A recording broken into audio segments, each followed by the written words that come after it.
Good afternoon. Sorry it took me so long to make the video here. I was kind of busy there this afternoon, but I'll get to it now. So I think the problem with number 8 on page 408 for you might be the way the table is kind of uh, drawn there. Now, there are a couple of X points and Y points that are uh, basically the same. So you're going to have a scatter point. So there are no negative numbers. And looking at the table, the number of cell phones and the family size. Number of cell phones, I think the greatest we got there is 4, and the greatest we got for family size is 7. So let's adjust our uh, Desmos here on the side. We'll hit the wrench here, and we will go from 0 to 10 maybe, or the x-axis. Probably not even that far. Let's go to 0 to 5. Oh, maybe let's go 6. And the y-axis will go from 0 to 10.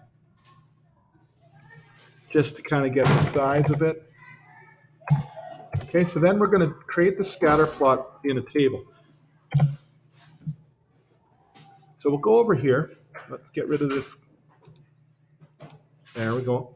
So, and then I'm just going to read it out, and then we're going to just input the table as it is here. So there's quite a bit of it. If we're drawing the graph, just let me get my preview up here so I can keep monitoring this. There we go. Okay, I'm just going to quickly pause here, and then I'm going to be right back. Okay, sorry about that. Okay, so we'll hit this. We'll go into table here, and we're going to put the cell phones as the X and the family size as the Y. Okay, so the first one is 2 and 5. Okay, the second one is 2 and 4. So we just keep doing this, and it's going to plot 3 and 4. So I'll keep on doing that. 4 and 5, sorry. Okay, and then after 4 and 5, we had 1 and 3, 0 and 2.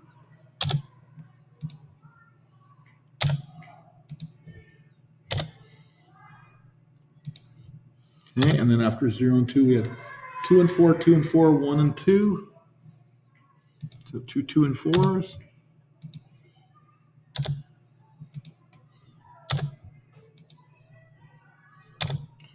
Okay, and then we had a 1 and 2, 2 and 2.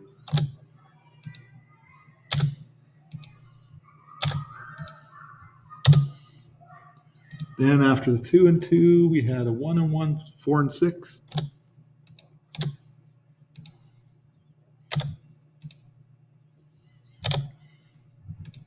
Okay, then we had a 1 and 4, 3 and 5.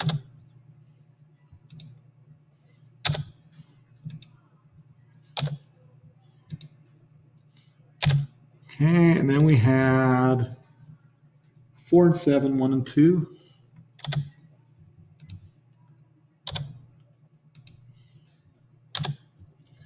Okay, now 1 and 2, 0 and 2, 1 and 1.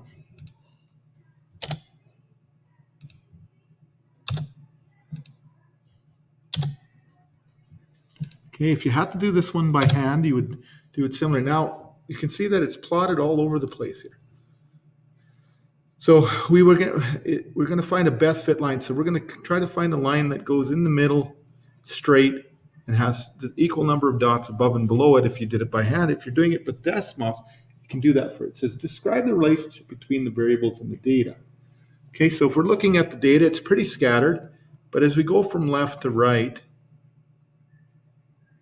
okay, if we go from left to right, if we kind of imagine that it would go right down the middle like this, we can see that the data, as you're climbing up in the number of family size, the number of cell phones increases as well. So it's a direct relationship. Okay, and then it says in B, create a scatter plot and determine the equation of a linear regression function that defines the model. So linear regression, that's the y equals mx plus b one. So remember, when we're doing linear regression, we got to go underneath here like this, and we got to go y1 like that. And then we got to use that approximation symbol, that one, and we go m1, or sorry, not m1, sorry, mx1 plus b. Okay, so that gives us our best fit line. So over here, this is, see how they got some above it and some below it, and it's kind of in the middle. This is our line, our linear regression line. So the equation of the linear regression line would then be, if we were to draw it out, if you look here, it says the slope is what is it here? 1.16, and the y-intercept here is 1.392. So that's the answer to that one. So it says determine the equation for linear regression that models the data. Okay, I don't know if the back of the book is going to be exactly the same, but it should, because this one could vary a little bit, because they might have a little more slope on it or a little less slope on it, depending on if they kind of moved it this way or that way. So it can vary a little bit. So our linear regression, according to Desmos here, would be, I'm just going to move this over and open my Blackboard so we can write some stuff down. Okay. We'll let that open up and it'll pop up over top of this. Well, we'll put this over here. Give it a second to open up. Okay, so according to our line of linear regression, come on. So our slope is 1.161 and our y-intercept is 1.392. Let's see, I think the back of the book is different. Let me look here.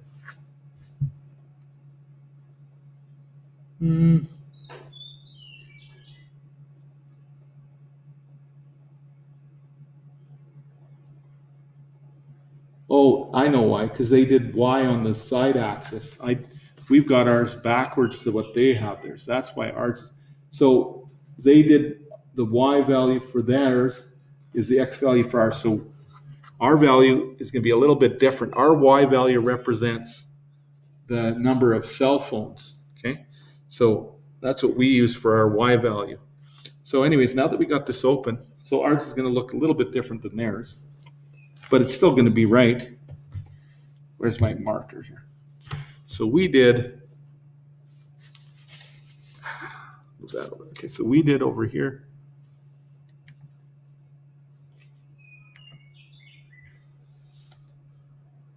Y equals mx plus b.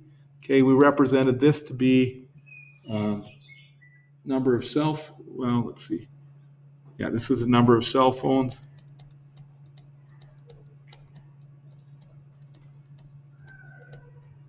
This was the family size. The book did it the other way. Okay, they did family size on the x-axis.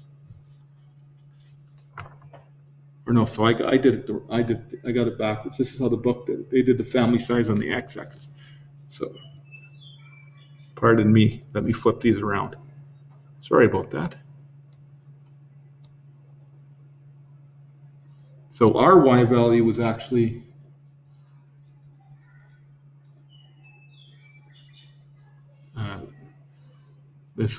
our y value was the top one, number of cell phones. The family size was the x-axis. I did it backwards to what the book did it, and I had it labeled backwards too. Okay, so our first digit, if you look over here, our x values, was 2 and 5. So that means my x value was number of cell phones, and my y value was family size. Okay, so I did family size on the y. That was the second one. They did it differently. and I did this one as number of cell phones. Okay, so according to the way I drew it, it's reverse of what the book did, but that's okay. We're still going to have an equation that'll work. I got 1.116 for my slope. So then I would have got y equals 1.116 x plus 1.392. Okay, so that would be our answer. Now, again, your book is going to be the opposite of that because your book did the cell phones as Y and the family size is X. So in order, if you want to get the same answer as the book, maybe that's where you were confused a little bit. Oops, it's the wrong one. If you want to get, sorry, move this over. There we go. If you want it to be the same as the book, we'd have to switch. We'd have to switch these two numbers. We'd have to go 5-2, 4-2, 4-3, and so forth. But this works because you'll find that this will give us the same answer. Okay, so there's our linear regression line, and it says the average family in Canada has 3 people. How many cell phones can you expect to find in the average Canadian family? Explain. So if we go the average, if we want y is going to be 3. So in ours, we'll have to use our line. So we want to go on our line till we get 3 for y. So 3 for y is about there. Okay, so 3 for y gives us a 1.5 for x.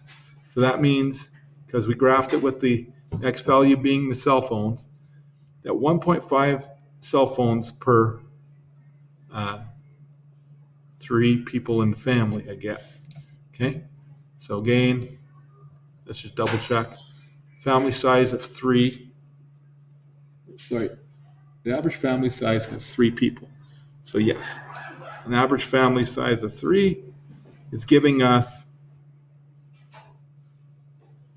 actually, if I get it right on here, it's giving us 1.4 cell phones for 3 people. So how are you going to get 1.4 cell phones? So you can explain, it says, how many cell phones can you expect to find in the average Canadian family? 1.4, well, that's no good. You could say 1 to 2 phones, okay? Because the result you got was 1.4, so some will have 1 and some will have 2 on average, if the average Canadian family has 3 people in it, okay? Okay, so maybe that's why you were confused, is because I did the same thing. The book had the y and x values reversed, which helps out a little bit. But if you had it this way, you could still get the answer that way. So I'm going to send this video off to you, and hopefully it answers your question. Okay, so see here, you get 1.5 cell phones. So it's going to be approximately 1 to 2, depending on the family average. Some will have 1 and some will have 2. Okay, so I'll send this off to you. Hopefully it helps.